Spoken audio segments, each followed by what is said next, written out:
Ya, saya karena dari kecil di sini, saya bertetangga dengan Ibu Van Hen. Bu Van Hen itu namanya Bu Rasidi. Nah, sebetulnya nama kecilnya Bu Katim. Katim Rasidi. Jadi saya remaja masih mengalami bergaul dengan Ibu Katim Rasidi itu. Di sana sempat ada orang terkenal namanya Ahmad Albar. Ahmad Albar itu cucu daripada produser Jamaluddin Malik. Sehingga waktu itu saya berteman dengan Ahmad Albar yang terkenal dengan filmnya Jenderal Kancil.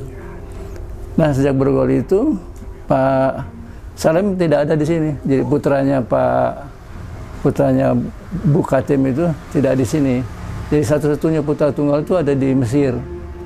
Mula-mula di Hadramaut, lalu dia pindah sekolah di Al-Azhar sehingga menjadi dosen di sana. Dan pada waktu revolusi sesama saya kan di waktu revolusi kan hadir ya, tapi beliau waktu itu tidak di Indonesia.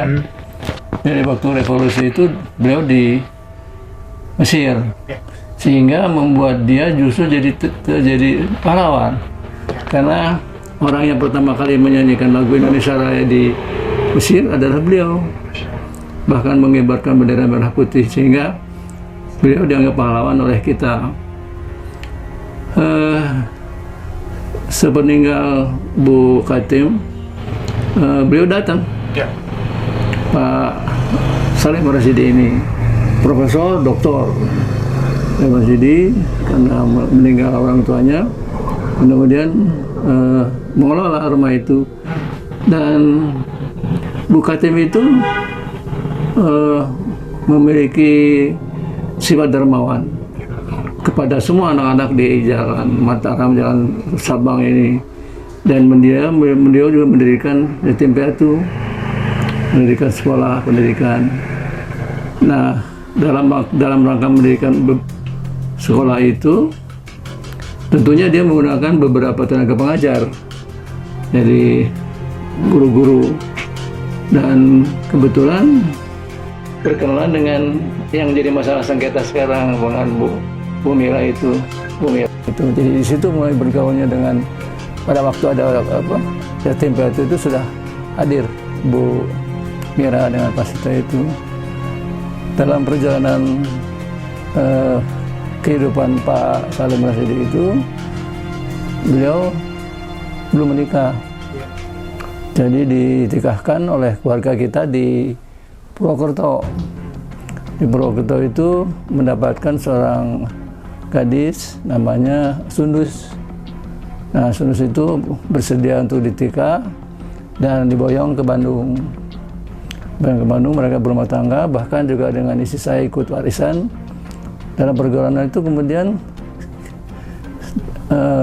selanjutnya Ibu Sundus itu sakit dan tidak berputra.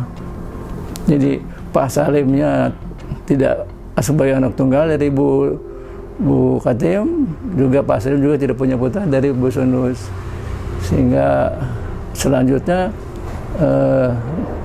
tidak terkelola dengan baik teman kanak-kanak yatim piatu itu, tapi tetap bisa berdiri begitu. Lalu kemudian Bu Sundus itu meninggal.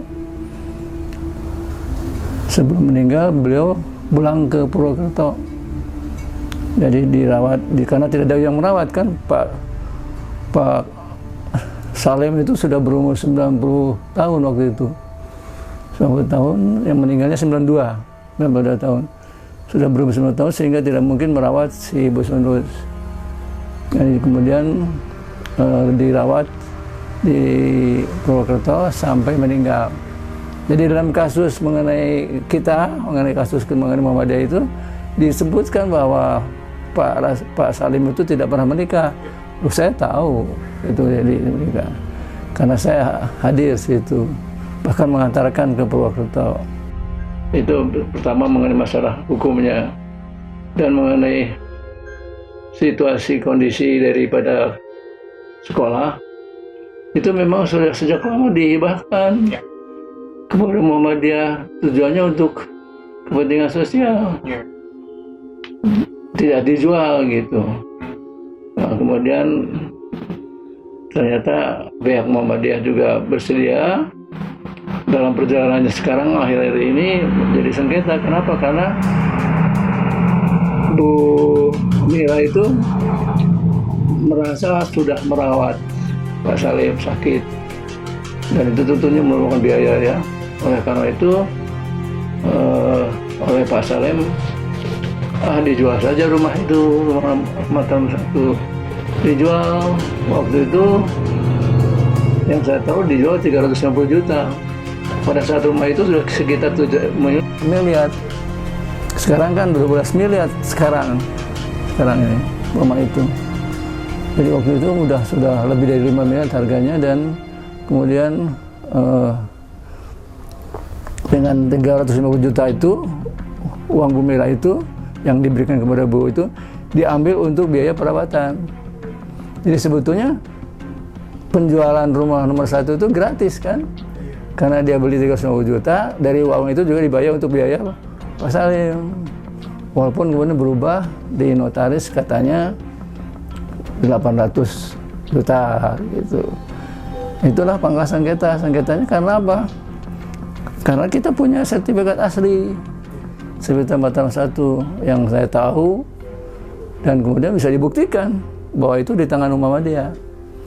Pada saat dibuktikan ke pengadilan, ke notaris, ke BPN, kantor negara, pertanahan negara, tiba-tiba diambil, disap, tidak berlaku. Itu jahatnya kan, tiba-tiba itu kan itu hak punya kita. Tiba-tiba lalu diterbitkan sertifikat baru, katanya dinyatakan hilang, dan kemudian itu sampai sekarang terjadi sengketa karena sertifikat itu jadi berubah-ubah, dan sekarang menjadi sengketa, dan tentu harus dipertahankan. Mengapa harus dipertahankan? Kan itu hibah. Hibah kan menurut Islam kan tidak bisa diwariskan, tidak bisa dijual belikan itu. Jadi ya sebetulnya Muhammadiyah nggak ada kebutuhan seperti itu, karena banyak sekali kan kekayaan Muhammadiyah itu luar biasa di seluruh Indonesia, bahkan di luar negeri. Tapi mengapa dipertahankan? Karena hibah tadi. Dan kami, terutama saya sebagai senior di sini, sebagai kerabat dekatnya, ya sangat ingin dimanfaatkan untuk kepentingan sosial. Bapak itu yatim piatu, teman kanak-kanak gitu. Jadi oleh karena itu pada teman-teman muda kita hari ini, Muhammadiyah, apa namanya, Muhammadiyah muda teh, angkatan Muhammadiyah. Saya punya pecinya. Saya punya pecinya. Saya selalu pakai kalau di Jakarta. Jadi itu, saya kira ini zamannya zaman susah ya, di zaman oligarki ya. Oligarki itu peng-peng, penguasa, pengusaha. Jadi susah. Jadi kita memang negara kapitalis, kita harus nggak bisa syariah, karena syariah itu katanya teroris. Oleh karena itu harus mengenai republik.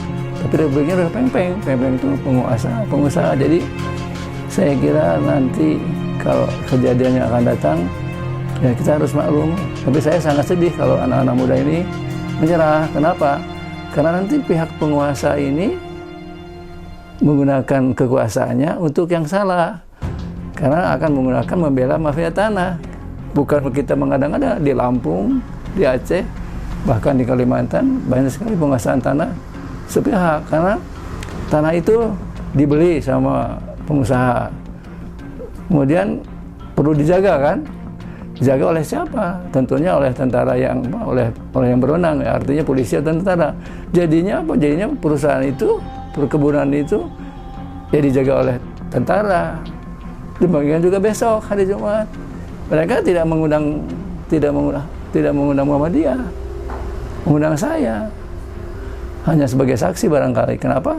Karena yang datang itu Polsek, Polresta, Kodim, Bibinsa, militer. Jadi menggunakan seperti kita lihat di TV-TV sekarang, oligarki menggunakan tenaga kekuasaan negara untuk kepentingan oligarki. Begitu. Jadi kalau mengenai pribadi Ibu Mira, saya kira saya tidak bisa menceritakan secara pribadi karena saya hanya kenal secara selintas saja, tidak bergaul baik dengan Ibu Mira itu. Mengapa dia punya rumah berapa biji gitu ya, saya tidak tahu. Tapi yang penting menurut saya beliau di pihak yang salah. Jadi untuk kemudian hari saya harapkan sekali bisanya oleh tokoh-tokoh Muhammadiyah yang hebat sekarang ini bisa dipertahankan. Walaupun itu hanya rumah kecil ya di Mataram ya. Tapi secara material juga kan barangkali itu sudah dijual juga kepada orang lain sehingga orang lain itu sudah menuntut kan haknya. Oleh karena itu jadi sengketa.